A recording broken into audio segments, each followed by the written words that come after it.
বললা? আমি মাত্র আসছি প্রোগ্রামটা ভালো মতো শুরুও হয়নি এখনো। আজব তো, কে কি বললো কে কি বললো না এটা নিয়ে কি বসে থাকলে হবে? তুমি কেন এগুলো পরোয়া করো? আমি কারো কথা পরোয়া করি না মা। আমার প্রোগ্রাম যখন শেষ হবে আমি তখন আসবো। My life my choice. হ্যাঁ, রাখছি।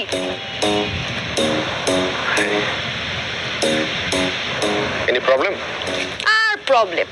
মাত্র আসলাম প্রোগ্রামে, বাসা থেকে বলছে এখনই চলে আসো এখনই চলে আসো। কেন এখন আসবো? সব ফ্রেন্ডরা মিলে এত কষ্ট করে নাচ তুললাম, কই একটু পরে স্টেজে পারফরমেন্স করবো, তা না করে বলে বাসা চলে আসতে। এটা কোনো কথা? সেটাই তো, আপনার বয়ফ্রেন্ডের কোনো প্রবলেম না থাকলে অন্য কেন কারো প্রবলেম থাকবে? আর বয়ফ্রেন্ড আরো যে কি কি বলে, লেট করে বাসায় ফিরলে নাকি আমার জন্য ভালো পাত্রই খুঁজে পাবে না। ও, তার মানে আপনার বয়ফ্রেন্ড নেই? ভালো ছেলে আছে নাকি এই যুগে? আছে তো।